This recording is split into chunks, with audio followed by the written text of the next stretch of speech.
नमस्कार, आप देख रहे हैं प्राइम टीवी। मैं मोलाशील शुक्ला आपके साथ और अब वक्त हो चला है कि आपको देश दुनिया की हर बड़ी खबर से रूबरू करवा देते हैं। तो बढ़ते हैं खबरों की और खबर बताते हैं। पीएम मोदी ने आज फिर एक बार अपने मन की बात कार्यक्रम के जरिए लोगों के साथ जनसंवाद किया।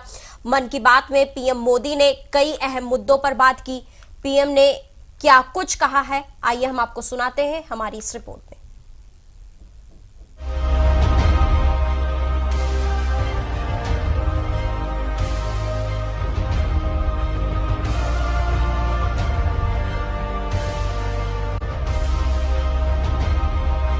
प्रधानमंत्री नरेंद्र मोदी ने मन की बात कार्यक्रम के जरिए देशवासियों को संबोधित किया।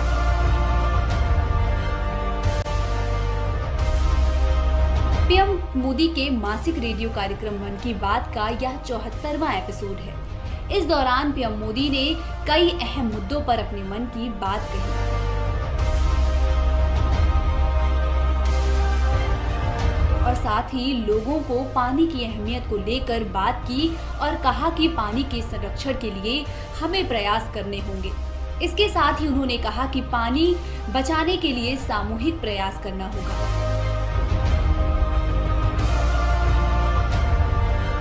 पीएम की बात कार्यक्रम में पीएम मोदी ने कहा कि कल माघ पूर्णिमा का पर्व था। माघ महीना विशेष रूप से नदियों, सरोवरों और जल स्रोतों से जुड़ा हुआ माना जाता है।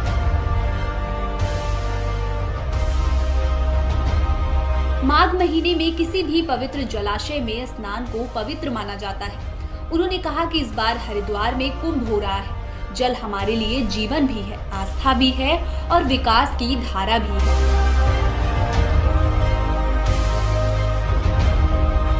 पानी एक तरह से पारस से भी ज्यादा महत्वपूर्ण है। कहा जाता है कि पारस के स्पर्श से लोहा सोने में परिवर्तित हो जाता है। वैसे ही पानी का स्पर्श जीवन के लिए जरूरी है।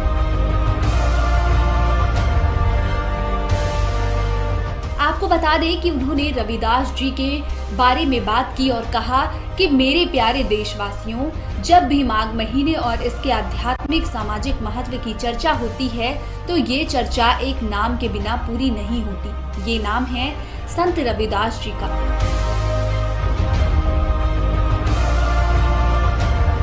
माघ पूर्णिमा के दिन ही संत रविदास जी की जयंती भी होती है।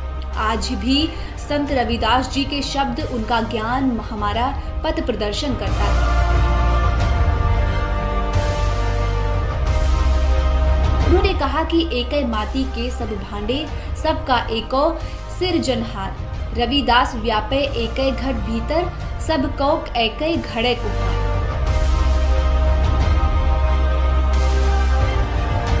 हम सभी एक ही मिट्टी के बर्तन हैं, हम सभी को एक ने ही गढ़ा है।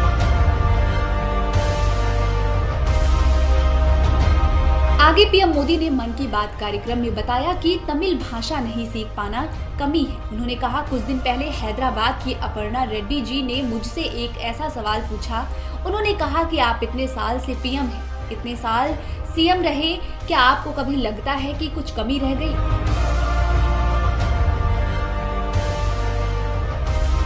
अपर्णा जी का सवाल बहुत सहज है लेकिन उतना ही मुश्किल भी। पीएम मोदी ने कहा कि मैंने इस सवाल का विचार किया और खुद से कहा कि मेरी एक कमी ये रह गई कि मैं दुनिया की सबसे प्राचीन भाषा तमिल सीखने के लिए बहुत प्रयास नहीं कर पाया। मैं तमिल नहीं सीख पाया। यह एक सुंदर भाषा है जो दुनिया भर में लोकप्रिय है। आगे हम आपको बता दें कि पीएम मोदी ने अपने मन की बात में और भी कई अहम मुद्दों पर बात की और ये पीएम के मन की बात का 74वां एपिसोड था। आगे भी अपने इस कार्यक्रम के जरिए पीएम अपना संबोधन देते रहेंगे।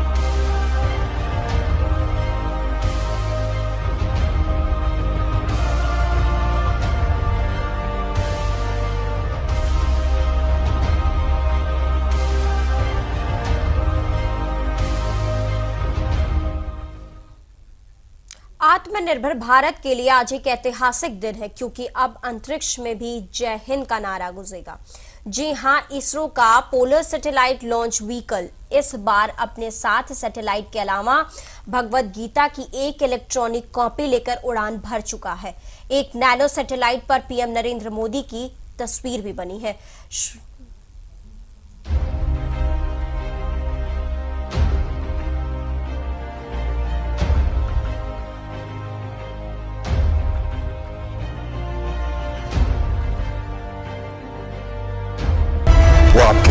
बच्चों को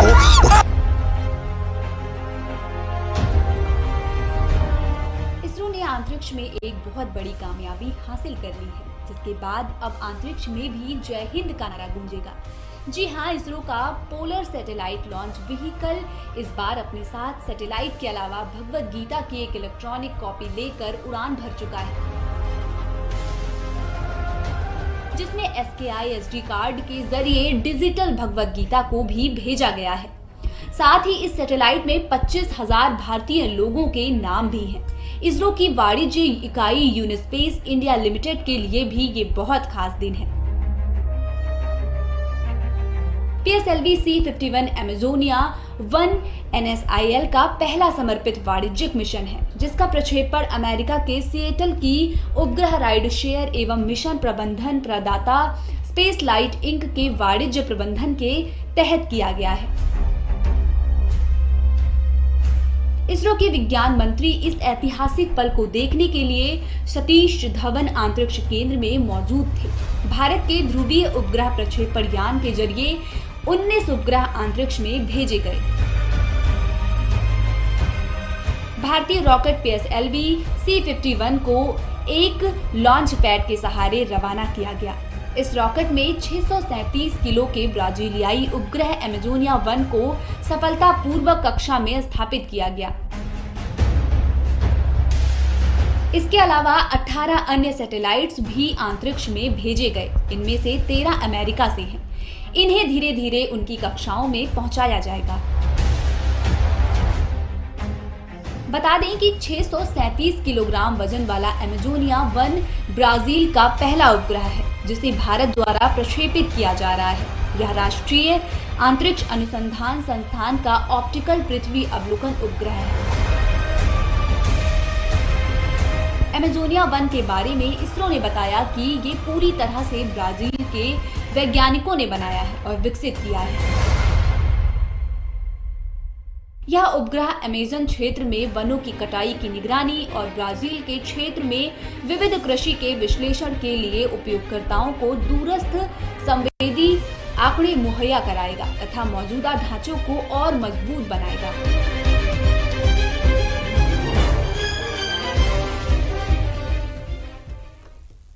पश्चिम बंगाल समेत 5 राज्यों में चुनाव की तारीखों का ऐलान हो गया है। विधानसभा चुनाव के ऐलान के साथ ही पार्टियों का सियासी पारा भी तेजी से चढ़ रहा है। चुनावी बिगुल बजने के बाद गृह मंत्री अमित शाह ने पुडुचेरी में जनसभा को संबोधित किया और क्या कुछ कहा, देखिए इस रिपोर्ट में।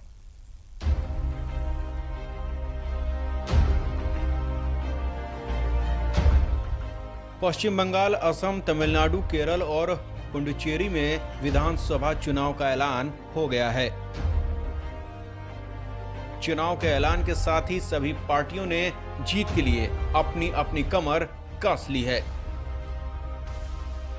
अब राजनीतिक पार्टियों का प्रचार प्रसार का काम भी तेज हो गया है। वहीं इन सबके बीच गृह मंत्री अमित शाह पुडुचेरी पहुंचे। यहां अमित शाह ने करईकल में जनसभा को संबोधित किया।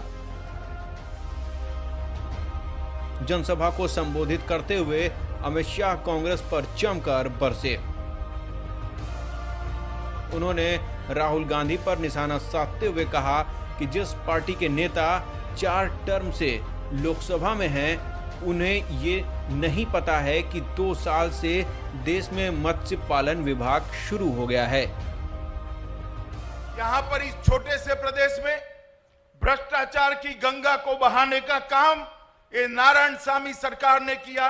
धोती साड़ी स्कैम, 15,000 करोड़ जो भारत सरकार ने यहां सीधे भेजे। मैं आज आप लोगों को पूछना चाहता हूं, आपके गांव में ये 15,000 करोड़ रुपया आया है क्या? तो मोदी जी ने भेजा हुआ 15,000 करोड़ कहां गया? ये नारायणसामी ने ये 15,000 करोड़ रुपया कट मनी कर गांधी परिवार की सेवा में दिल्ली भेज दिया। इन्होंने ST/SC फंड को भी नहीं छोड़ा है। पुडुचेरी बेरोजगारी में देश में नंबर 1 है, जहां 75% से अधिक युवा बेरोजगार है। मैं आज आपको विश्वास दिलाकर जाता हूं आप भारतीय जनता पार्टी के नेतृत्व में एनडीए की सरकार बनाइए। ये 75% का जो बेरोजगारी का दर है उसको हम 40% के नीचे लाकर भाजपा की सरकार बनाइए, एनडीए की सरकार बनाइए। 2022 आजादी के 75 साल जब होंगे तब यहां पर हर गरीब के घर में नल से, पाइपलाइन से शुद्ध पीने का पानी पहुंचाने का काम ये भारतीय जनता पार्टी की सरकार करेगी।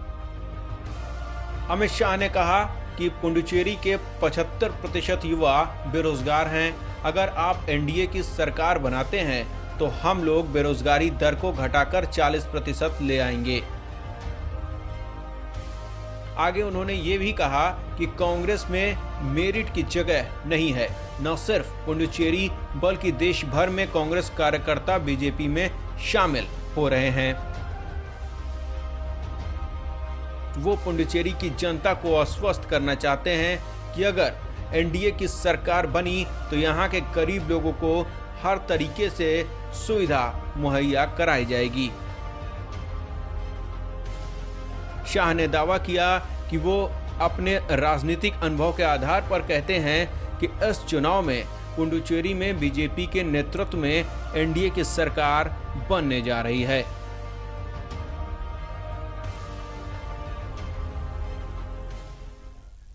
साल 2014 और 2019 में चुनावी हार के बाद से कांग्रेस का जनाधार घटा है। इस घटते जनाधार पर सवाल भी उठे हैं। इन सवालों की चर्चा अब कांग्रेस के अंदर भी होने लगी है। जब जम्मू में कांग्रेस के दिग्गज इकट्ठे हुए तो उन्होंने कांग्रेस की कमजोर होती साख पर चर्चा की। कांग्रेस की लगातार फेल होती रणनीति और नेतृत्व पर भी सवाल खड़े होने लगे हैं। कांग्रेस की लगातार हार से अब कांग्रेस के अंदर की रार साफ दिखाई देने लगी है। वहीं कांग्रेस के 23 बड़े नेताओं ने पार्टी अध्यक्ष सोनिया गांधी को पत्र लिखकर सक्रिय नेतृत्व और व्यापक संगठनात्मक बदलाव की मांग की थी। देखिए हमारी रिपोर्ट।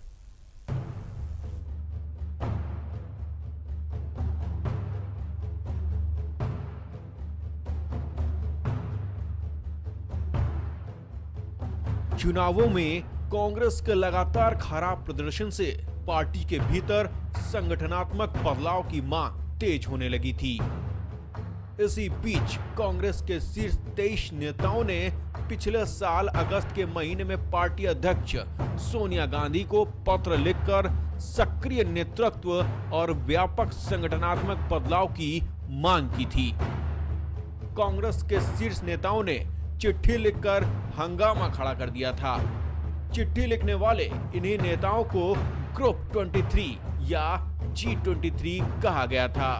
ग्रुप 23 कहे जाने वाले नेताओं में शामिल गुलाम नबी आजाद और कपिल सिब्बल जैसे नेताओं ने चिट्ठी लिखने के बाद भी पार्टी नेतृत्व से चुभते सवाल पूछने बंद नहीं किए।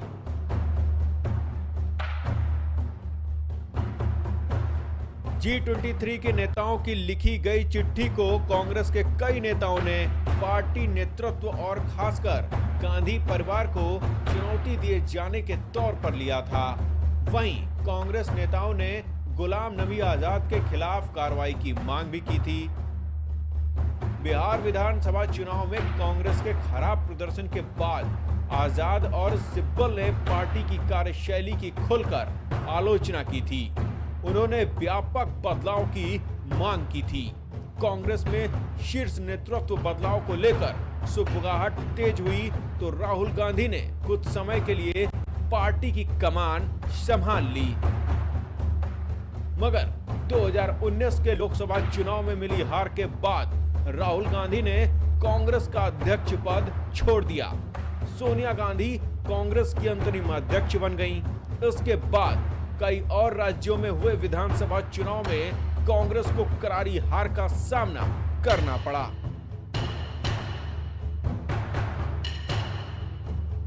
हाल ही में राज्यसभा से रिटायर हुए गुलाम नबी आजाद के नेतृत्व में G23 ग्रुप में शामिल कपिल सिब्बल, आनंद शर्मा, भूपेंद्र सिंह हुड्डा, मनीष तिवारी और विवेक तनखा जैसे नेता जम्मू पहुंचे। जम्मू में मौका तो था गांधी ग्लोबल फैमिली नाम के एक एनजीओ के समारोह का, लेकिन मंच का इस्तेमाल कांग्रेस के G23 ग्रुप के नेताओं ने राहुल और सोनिया गांधी को कड़ा संदेश देने के लिए किया। गुलाम नबी आजाद के साथ एकजुटता जाहिर करते हुए G23 नेताओं ने जम्मू कश्मीर के पूर्व सीएम के साथ कांग्रेस के रवैये पर सवाल उठाए। कपिल सिब्बल और आनंद शर्मा ने क्या कुछ कहा, आइए आपको सुनाते हैं।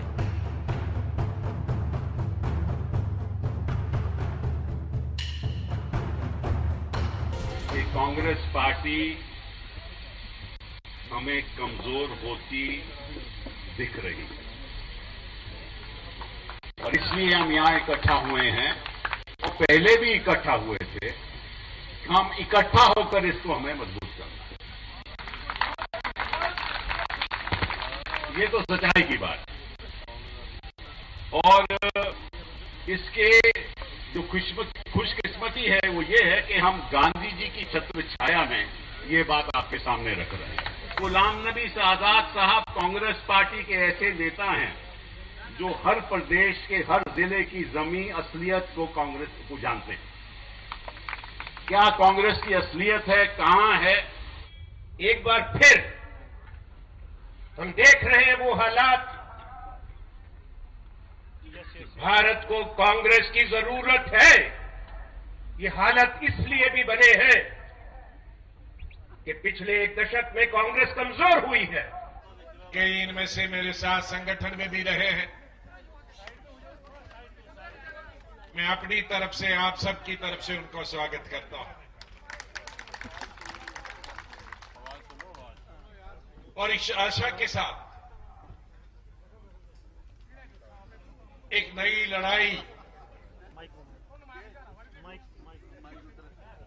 महात्मा गांधी जी आज जीवित नहीं है, वो आशीर्वाद नहीं दे सकते,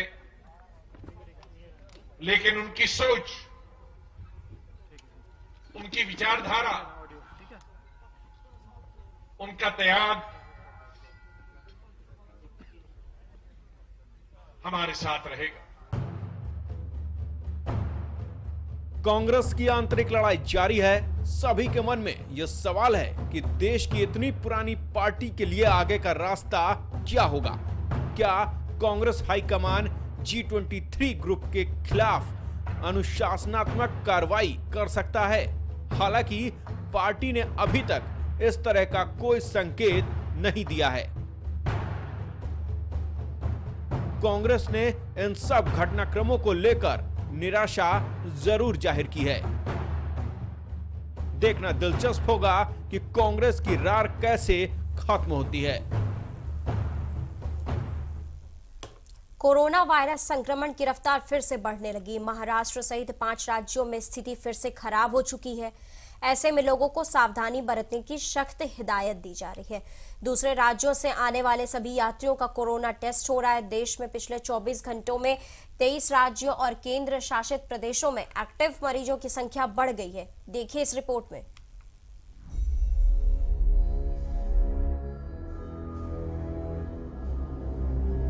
कोरोना वायरस की महामारी एक बार फिर रफ्तार पकड़ती दिख रही है। पिछले 24 घंटों के दौरान देश भर में कोरोना से संक्रमण के 16,752 नए मामले सामने आए हैं। केंद्रीय स्वास्थ्य मंत्रालय के मुताबिक पिछले 24 घंटे में 113 कोरोना संक्रमितों की मौत हुई है, जबकि 11,718 संक्रमित उपचार के बाद ठीक होकर अस्पताल से डिस्चार्ज किए गए हैं। स्वास्थ्य मंत्रालय की ओर से जारी आंकड़ों के मुताबिक देश में कोरोना संक्रमितों की तादाद 1,96,731 पहुंच गई है। अब तक कुल 1,07,75,169 संक्रमित कोरोना को मात भी दे चुके हैं। देश में कोरोना के 1,64,511 एक्टिव केस हैं। वहीं कोरोना से पूरे देश में 1,57,051 लोगों की मौत हो चुकी है। स्वास्थ्य मंत्रालय के मुताबिक अब तक 1,43,01,266 लोगों का वैक्सीनेशन किया जा चुका है।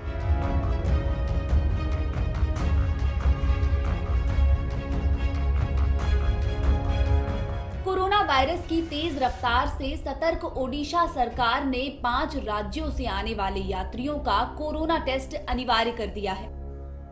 जिन 5 राज्यों से आने वाले यात्रियों का कोरोना टेस्ट अनिवार्य किया गया है, उनमें महाराष्ट्र और केरल के साथ ही मध्य प्रदेश, छत्तीसगढ़ और पंजाब भी शामिल है। ओडिशा के स्वास्थ्य मंत्री एन किशोर दास ने कहा कि यात्रियों की एयरपोर्ट पर स्क्रीनिंग की जाएगी। सिम्टम्स पाए जाने पर एंटीजन टेस्ट कराया जाएगा। कोरोना संक्रमित पाए जाने पर आइसोलेशन में रखा जाएगा। वहीं झारखंड में भी केरल और महाराष्ट्र से आने वाले यात्रियों की 2 नेट किट से जांच की जाएगी। इन राज्यों में तेजी से बढ़ते कोरोना को देखते हुए सरकार ने रेलवे स्टेशनों और एयरपोर्ट पर ही केरल और महाराष्ट्र से आने वाले यात्रियों की जांच करने के आदेश दिए हैं। स्वास्थ्य विभाग के सचिव ने जिलाधिकारियों को पत्र लिखकर स्टेशनों पर 2 नेट किट का इंतजाम करने के लिए कहा है। एयरपोर्टों पर यात्रियों की जांच के लिए अलर्ट कर दिया गया है।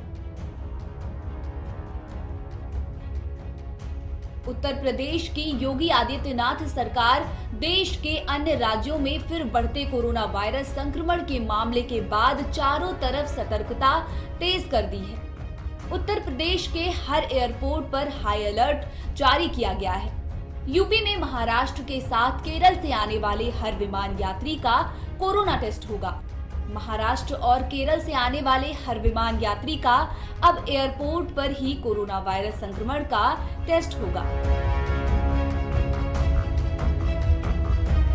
देश में एक बार फिर से कोरोना संक्रमण के बढ़ते मामले को देखते हुए सरकार ने कमर कसना शुरू कर दिया है। कई राज्यों में कोरोना महामारी को लेकर अलर्ट जारी कर दिया गया है। दूसरे प्रदेशों से आने वाले यात्रियों की कोरोना जांच की जा रही है। Output desk, prime TV.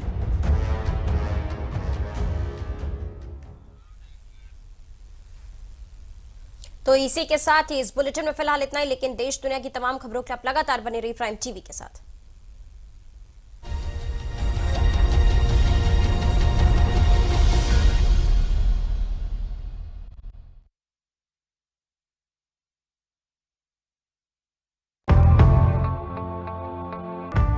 Kashmir से लेकर कन्याकुमारी तक,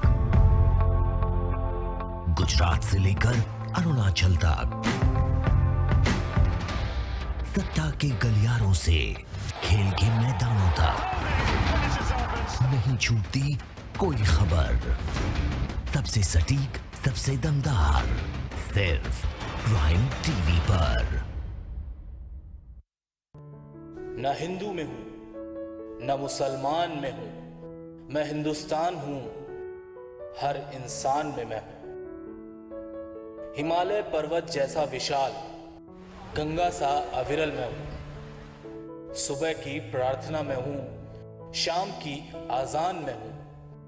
रविशंकर की सितार की आवाज में हूं, बिस्मिल्लाह की शहनाई की गूंज में हूं।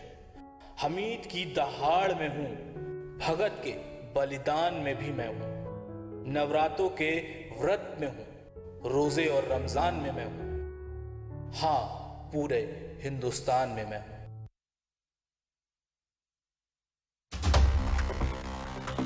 खबरों के अंदर की पूरी खबर, हर खबर की सटीक पड़ताल, आपका भरोसा हमारी जिम्मेदारी। सच, साहस और सरोकार, यही है हमारी पहचान।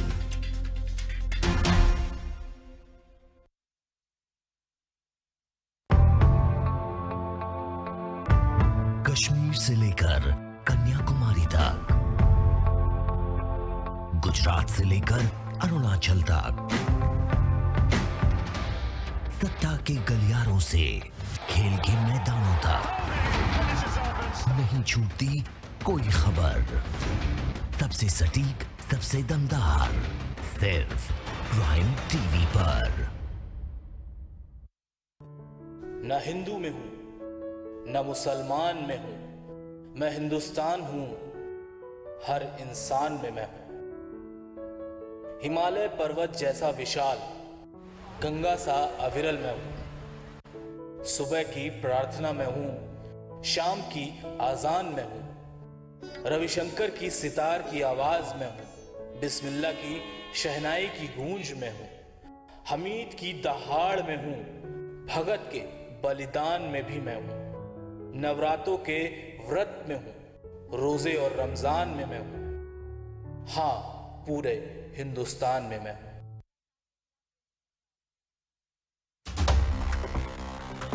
खबरों के अंदर की पूरी खबर, हर खबर की सटीक पड़ताल, आपका भरोसा हमारी जिम्मेदारी। सच, साहस और सरोकार, यही है हमारी पहचान।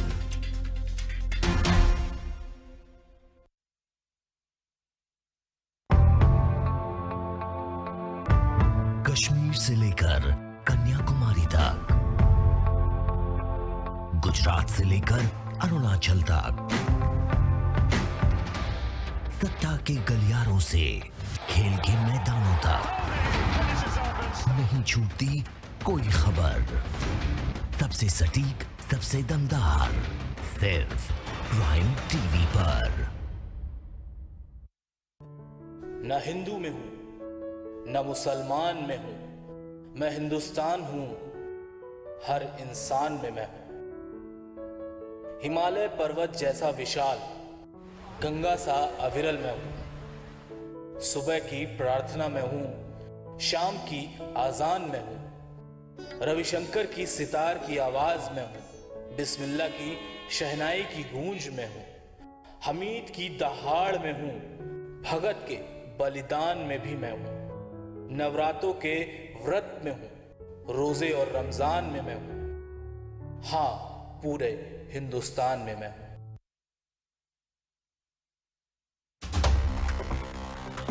खबरों के अंदर की पूरी खबर, हर खबर की सटीक पड़ताल, आपका भरोसा हमारी जिम्मेदारी। सच, साहस और सरोकार, यही है हमारी पहचान।